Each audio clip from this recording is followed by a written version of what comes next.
समस्या ये होती है कि इन लोगों के पास में ना ये जो मल्टी वर्क, आज अगर हम आपसे पूछे बरपेटा के सबसे अमीर आदमी या आप जिनको जानते हो सबसे अमीर है, अब उनको स्टडी करके देखना कि वो कम से कम 2, 3, 4, 5 काम एक साथ करता है। Am I right or wrong? Yes. So जो अर्निंग प्रोसेस होता है ना वो मल्टी होनी चाहिए, क्योंकि खर्चा है, तभी हम जाके हम अपग्रेड कर सकते हैं अपने आप। दूसरी कमी क्या होती है, हम विजनरी नहीं होते हैं। हमारे विजन की जो है ना वो बहुत बड़ी कमी होती है जो हमें यहाँ पे जकड़ के रखा है। We don't have the big vision। आप सोचो यहाँ पे अगर हम लोग जो भी यहाँ पे बैठे हुए हैं, जो भी गार्जियंस है, एक बार सोचो क्या हम लोग गोल्डन स्पून लेके पैदा हुए हैं? Do you know golden spoon मतलब अमीर? ऑब्वियसली हमारे पेरेंट्स अगर अमीर होते तो आज जिंदगी का ये लात खाना नहीं पड़ते। हमारा और अगर ये सही है तो धीरे धीरे आगे चल के हम भी गार्जियंस हुए, हम भी पेरेंट्स हुए। अगर हम भी अपने पेरेंट्स की तरह अपने परिवार को अपलीट नहीं किए तो क्या हमारे बच्चे अच्छी जिंदगी को जी पाएगा? तो इसके लिए जिम्मेदार कौन है? हम खुद हैं। तो क्या मैं आपसे पूछना चाहता हूं, क्या हमारे जेनरेशन को अपलीट करना चाहिए? हेलो, महिला करनी चाहिए कि नहीं चाहिए? आप देखो इस पैरामीटर में अगर यहाँ पे जो एक व्यक्ति काम कर रहा है, इसके साथ इसकी वाइफ भी काम करना चालू करे तो दूसरे मेंबर भी काम करना चालू करे तो फैमिली अपलीट होगा या नहीं होगा? Yes sir. लेकिन हमारे परिवार में एक कॉन्सेप्ट चला हुआ है सदियों से कि महिलाओं का काम है घर संभालना। घर संभालना है, उसको घर में खाना बनाना है, पोछा करना है, कपड़ा धोना है, ये करना है, वो करना है। और जो पुरुष साथी होते हैं वो बोलते हैं यही तुम्हारा काम है। और इससे क्या होता है, इस ताने बाने में पीस कौन जाता है? ये छोटा सा बच्चा है। धीरे धीरे बड़े होते हैं, उनकी एजुकेशन कॉस्ट बढ़ता है, रिक्वायरमेंट्स होती है। मेरे बच्चा पढ़ाई में बहुत अच्छा है लेकिन मेरे पास पैसा ना होने के कारण अच्छे स्कूलों में दाखिला नहीं दे पा रहे हैं। मेरे बच्चा बहुत अच्छा खेलता है लेकिन अच्छा कोचिंग में नहीं दे पा रहे हैं। सो इसके कि सफलता केवल अपने लिए जरूरी नहीं है, हमारे आने वाले पीढ़ी के लिए भी जरूरी है। देखो आज कुछ चीजें का वाकया मैं इतने सालों में जो जर्नी कर रहा हूं उसमें मेरे को जो एक्सपीरियंस हुआ है, इस दुनिया का सबसे बड़ा खतरनाक बीमारी जो है ना वो है गरीबी। और इसका इलाज केवल हमारे पास है। आज अगर हम इस गरीबी की बीमारी को नहीं दूर कर पाएंगे, ये जेनरेशन वाइज जो कहावत होती है ना जेनेटिक, जैसे मेरे को शुगर हुआ तो ये जेनेटिक है, मेरे परिवार में बहुत सारे लोगों की शुगर है, कैंसर हुआ तो जेनेटिक बोलता है। सो ये गरीबी का जो बीमारी जेनेटिक वो हमारे पास मिला है, वो हम बच्चे को क्या बोल रहे हैं विरासत में देके जाएंगे।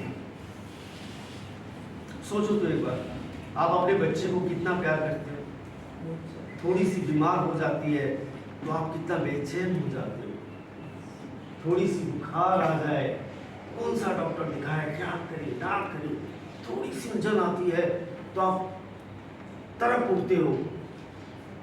लेकिन एक बार सोच के देखो, ये बच्चे जब बड़े होंगे, बेरोजगार होंगे, पल पल के लात खाएंगे, धक्के खाएंगे, आप उनकी आंसू को, उनकी दुखों को झेल पाओगे?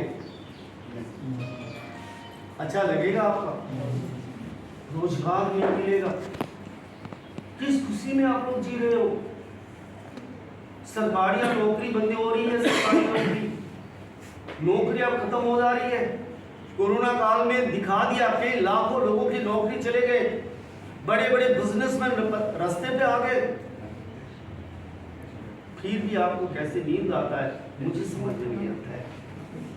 आज न जाने क्यों लोग घंटे मोबाइल में टाइम बिताते हैं, मौज मस्ती में टाइम में बिताते हैं, मुझे समझ में नहीं आता। सर जागो, कुछ बड़ा करने के लिए सोचो। होता है ना वो, जब आप काबिल बन जाओगे ना, हर चीज आपकी पैरों तले हो सकता है। जरूरी क्या है? काबिल बनना है। हाँ या ना? थोड़ा सा पेट्रोल का दाम क्या बढ़ गया, जिनकी बाइक नहीं है उसकी दिमाग खराब। अरे तेरा बाइक नहीं है तो पेट्रोल का दाम आगे तुम क्या करें? थोड़ा आलू का दाम 1 रुपया बढ़ गया, प्याज 50 रुपया बढ़ गया तो हालत खराब। या तो एक एग्जाम्पल मैं आपको बताता हूँ, कभी सिलीगुड़ी जाओ तो पता चलेगा। विधान मार्केट में एक सब्जी मंडी है, राइट?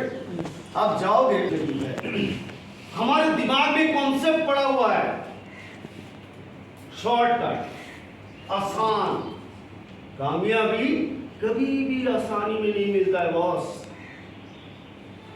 इसके लिए जिद्दोजहद करना पड़ता है, खून पसीना बहाना पड़ता है, मेहनत करनी होती है, तब जाके कामयाबी अपना बरमाला आपको पहनाती है। लेकिन हमें क्या है? हमें भरोसा है जय जगदीश हरे, हमें भरोसा है जय जगदीश हरे। अब सोच के देखो, बुरा मत मानो। ऐसा नहीं कि मैं नास्तिक हूँ, लेकिन नास्तिक टटका हूँ। मैं इसमें भरोसा विश्वास ज़्यादा पूजा पाठ भी नहीं करता हूँ। मुझे पता है, मेरी नजर, ये मेरी ओपिनियन है, डोंट टेक इट अदरवाइज। धर्म बड़ा नहीं होता है दुनिया में, कर्म बड़ा होता है। कर्मवीर बनना पड़ेगा, राइट? अब देखो, शादियों से हम मंदिरों में जाके माथा टेकते हैं, मस्जिदों में जाके माथा टेकते हैं, चढ़ावा चढ़ा के आते हैं, अगरबत्ती जलाते हैं, मोमबत्ती चलाते हैं, प्रसाद चलाते हैं, और इस चक्कर में मंदिर अमीर बन गए, मस्जिद अमीर बन गया। हम झोपड़ी में रहते हैं, मंदिर कितना शानदार होता है, मस्जिद कितना शानदार होता है, गिरजाएं कितने शानदार होता है। पैसा किसने दिया? किसने दिया? हम लोगों ने। मंदिर में काम करने वाला अमीर बन गए, मस्जिद में काम करने वाला अमीर बन गए, गिरजाओं में काम करने वाला अमीर बन गए। मेरे को बताओ, इतना माथा टेका मिला क्या? What you achieved? भगवान दिखे? किसको दिखा भगवान? अल्लाह किसको दिखा? गॉड किसको दिखा? मजे की बात है, दुनिया में किसी ने दिखाई नहीं। जितना वक्त और जितना इमोशन, जितना आपने वहां पे काम किया, उतना से आधा भी थोड़ा मेहनत कर लेते तो भगवान चल के आपके घर आ सकता था। ऐसा कब समझेंगे हम? काम करना पड़ेगा। एक परिवार का जिंदगी अगर एक व्यक्ति पर निर्भर है और वो भी एक काम के ऊपर निर्भर है, तो मैं गारंटी के साथ कह सकता हूं, कोर्ट से रेवेन्यू स्टैम्प लेके आ जाओ, मैं बता सकता हूं कि आप एक काम करके जिंदगी में जिंदगी बदल नहीं सकते हो। काम मल्टी काम करना पड़ेगा, मेहनत करना पड़ेगा। क्या मेहनत करने के लिए तैयार है? Yes sir. देखो, मैं एक चीज कहता हूं, स्कूल में दाखिला लेने से ही जैसे नौकरी का गारंटी नहीं होती, बड़े से बड़े इंस्टीट्यूट में चले जाओ, अपने बच्चे को भर्ती कर दो, लाखों रुपया खर्चा करो, लेकिन वो इंस्टीट्यूशन आपको ये नहीं कहेगा कि आप मेरे बाप के बच्चे को यहाँ पे पढ़ाओ, उसकी नौकरी की जिम्मेदारी, उसकी कामयाबी की जिम्मेदारी हम लेते हैं। है कोई दुनिया में ऐसा इंस्टीट्यूट? है कोई यूनिवर्सिटी? नो। उसी तरीके से आरसीएम में ज्वाइन करने से आप रॉयल्टी और टेक्निकल अचीवर नहीं बन सकते। Yes sir. यहाँ कामयाब होना है, रॉयल्टी चाहिए, टेक्निकल चाहिए, तो आपको सिस्टम सीखना पड़ेगा और सिस्टम के साथ काम करना पड़ेगा। तैयार है? Yes sir. किसके लिए? खुद के लिए। हाँ, खुद के लिए। किसके लिए? अरे क्लियर कॉन्सेप्ट रखो भाई, ये क्लियर कॉन्सेप्ट करो, ये बोलना सीखो। आरसीएम में मेहनत करने के लिए, आरसीएम के काम करने के लिए मैं तैयार हूं। यहां पे क्यों आए हो? क्यों? कौन सा मकसद से आए हो इस मीटिंग में? क्यों आरसीएम ज्वाइन किया? हेलो, बहुत कठिन क्वेश्चन है क्या? कामयाबी चाहिए, लेकिन कहां से चाहिए, किससे चाहिए? हाँ ये बोलो ना, ये बोलना पड़ेगा। अब आरसी में ज्वाइन किया हो और चाहते हो मैं कंडीशन में कामयाब हो जाऊं, कैसे होगा? आरसी में ज्वाइन किया और बोला मैं सिंगर बन जाऊं, होगा क्या? तो क्लियर कॉन्सेप्ट रखो ना कि हम आरसीएम में ज्वाइन किए, इस मीटिंग में आए हैं, आरसीएम में कामयाबी चाहिए। सर अब मेरे को बताइए कैसे कामयाबी मिलेगा? हम काम करने के लिए, मेहनत करने के लिए चाहिए, तब ना मजा आएगा। है कि नहीं? तब मजा आएगा। जुनून चाहिए, जोश चाहिए और क्लियर कॉन्सेप्ट होना चाहिए आपके पास कि मैं आरसीएम में ज्वाइन किया हूं, मुझे आरसीएम से ही कामयाबी चाहिए और मैं आरसीएम ही करूंगा। दो नाव में पा देने वाला व्यक्ति कभी बड़ी सफलता को नहीं दिला सकता है। सो मैं इंट्रोडक्शन देता हूं, माई सेल्फ प्रदीप सरकार, रहने वाला सिलीगुड़ी वेस्ट बंगाल का। असम से मेरा बहुत बड़ा लगाव है। यूं कहिए कि मेरा ननिहाल जो है वो बड़ोगंज धुबरी डिस्ट्रिक्ट की छोटे गांव में मेरी परवरिश हुई। बहुत सारी यादें वहां से जुड़ी है।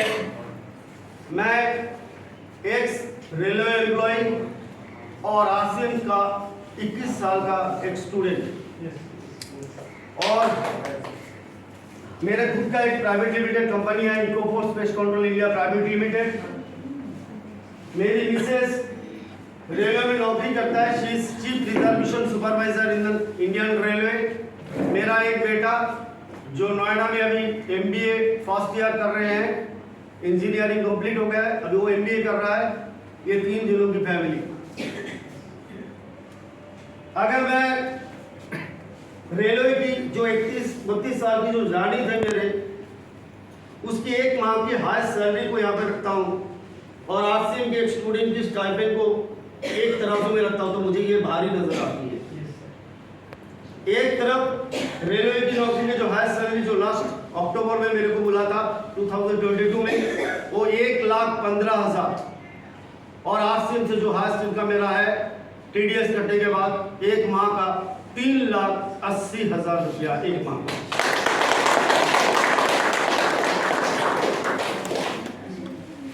लेकिन जिंदगी की शुरुआत ऐसी नहीं हुई थी।